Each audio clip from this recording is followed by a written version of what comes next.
ঠাকুর মা স্বামীজির শ্রীচরণে ভক্তিপূর্ণ প্রণাম জানিয়ে স্বামী গম্ভীরানন্দ রচিত শ্রীরামকৃষ্ণ ভক্তমালিকা থেকে আজকের নিবেদন স্বামী নিরঞ্জনানন্দ। পর্ব 1। শ্রীরামকৃষ্ণ তাহার যে কয়জন অন্তরঙ্গকে ঈশ্বরকোটি বলিয়া নির্দেশ করিয়াছিলেন, স্বামী নিরঞ্জনানন্দ তাহাদের অন্যতম। ঠাকুর তাহার সম্বন্ধে ইহাও বলিয়াছিলেন যে তিনি শ্রীরামচন্দ্রের অংশে অবতীর্ণ হইয়াছেন।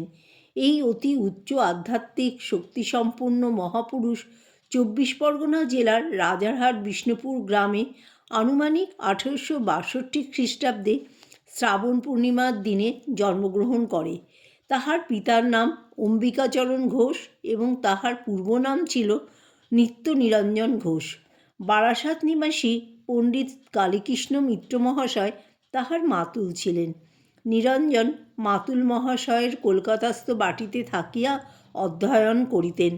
বাল্যে তিনি তীরধনু ও অস্ত্রাদি লইয়া ক্রীড়া করিতে ভালোবাসিতেন। তাহার চেহারা অতি সুন্দর ছিল এবং ব্যায়ামাদির ফলে শরীর সুদীর্ঘ, সবল ও সুঠাম হইয়াছিল। তাহার প্রকৃতিও তদনুরূপ নির্ভীক ও বীরভাবাপন্ন ছিল। শ্রীরামকৃষ্ণের নিকট আগমনের পূর্বে তিনি আহেরিটোলা নিবাসী ডাক্তার প্যারীচাঁদ মিত্র মহাশয়ের বাড়িতে একটি প্রেতত্যান্বেষী দলের সহিত পরিচিত হন। ইহারা নিরঞ্জনকে প্রেতাবরণের মাধ্যম রূপে ব্যবহার করিতেন, কারণ তাহার উপর ভূতের আবেশ অতি সহজে হইত এবং এইরূপ প্রেতাবৃষ্ট নিরঞ্জনের সাহায্যে ওই দলটি দুরারোগ্য রোগ নিরাময় করা প্রভৃতি বহু অলৌকিক ব্যাপার সাধন করিতে পারিতেন। এইভাবে ভূতুড়েদের দলে যাতায়াত করিতে করিতে একটি ঘটনায় নিরঞ্জনের মনে বৈরাগ্যের সঞ্চার হইল।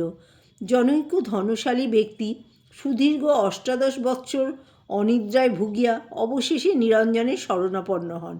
নিরঞ্জন পরে বলিয়াছেন, জানি না ওই ব্যক্তি আমার দ্বারা কোনরূপ উপকৃত হইয়াছিল কি না, কিন্তু এইরূপ ধনকুবের হইয়াও ওই ব্যক্তিকে দারুণ কষ্ট পাইতে দেখিয়া আমার মনে ধন সম্পত্তির অসারতা সম্বন্ধে গভীর রেখাপাত হইল।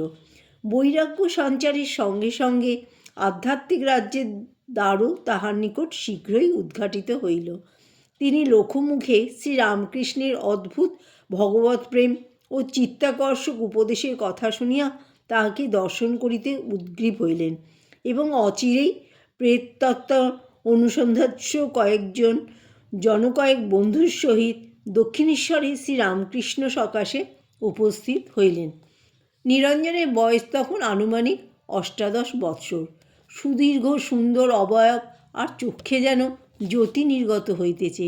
শোনা যায় ওই প্রথম দর্শনের দিনেই নিরঞ্জন ও তাহার বন্ধুরা শ্রীরামকৃষ্ণকে প্রেত অবতরণের মাধ্যম হইতে অনুরোধ করিলে বালকের ন্যায় সরল প্রকৃতি শ্রীরামকৃষ্ণ সম্মত হইয়া তাহাদের চক্রে উপবেশন করেন, কিন্তু একটু পরে আসন ত্যাগ করিয়া উঠিয়া যান। নিরঞ্জন যখন দক্ষিণেশ্বরে আসেন তখন শ্রীরামকৃষ্ণ ভক্ত পরিবেষ্টিত ছিলেন। সন্ধ্যার সময় সকলে উঠিয়া গেলে তিনি নিরঞ্জনের পার্শ্বে আসিয়া বসিলেন এবং তাহার পরিচয় লইলেন। কথা প্রসঙ্গে তিনি নিরঞ্জনকে বলিলেন, দেখ নিরঞ্জন, ভূত ভূত করলে তুই ভূত হয়ে যাবি, আর ভগবান ভগবান করলে ভগবানই হবি, তা কোনটা হওয়া ভালো? নিরঞ্জন উত্তর দিলেন, তাহলে ভগবান হওয়াই ভালো। ফলত এইরূপে ঠাকুর সেদিন নিরঞ্জনকে ভূতুড়েদের সঙ্গ ত্যাগ করিতে বলিলেন এবং নিরঞ্জনও তাহাতে সম্মত হইলেন।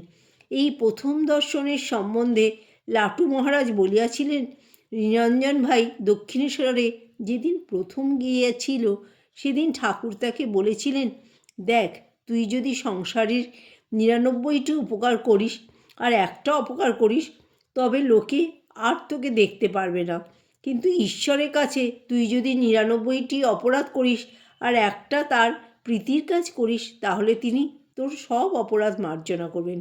মানুষের ভালোবাসায় আর ভগবানের ভালোবাসায় এত তফাৎ জানবি। সেদিন এইরূপ নানা কথা চলিতে লাগিল। ঠাকুরের আপনজনের সহিত কতকাল পরে আজ দৈবক্রমে দেখা হইয়াছে। আলাপ আর শেষ হয় না। ক্রমে অন্ধকার ঘনাইয়া আসিলে ঠাকুর বলিলেন, সন্ধ্যা হয়ে এলো, আজ বাড়ি নাই বা গেলি, এখানেই আজ থাক না। নিরঞ্জন বাড়িতে বলিয়া আসেন নাই, রাত্রে থাকিলে মাতুল রাগ করিবেন, সুতরাং থাকিতে রাজি হইলেন না। ঠাকুর আবার বলিলেন, ওরে এতটা যেতে কষ্ট হবে, যাসনি, থেকে যা। নিরঞ্জন তখনও সম্মত না হয় ঠাকুর বলিলেন, একান্তই যাবি তো যা, কিন্তু আবার আসিস। কবে আসবি? নিরঞ্জন শীঘ্রই আসিবেন বলিয়া পদধূলি গ্রহণান্তে বিদায় লইলেন। কিন্তু শ্রীরামকৃষ্ণের অলৌকিক আকর্ষণ সেই প্রথম দিনের দর্শনেই তাহার মর্মস্থল আলোড়িত করিয়াছিল। তাই বাড়ি ফিরিতে ফিরিতে কেবলই ভাবিতে লাগিলেন, থেকে গেলেই হতো। অমনি আবার কর্তব্যবুদ্ধি স্মরণ করাইয়া দিতে লাগিল, না, মামা রাগ করিবেন। সেদিনকার মতো নিরঞ্জন গৃহে ফিরিলেন। জয় ঠাকুর, জয় মা, জয় স্বামীজি।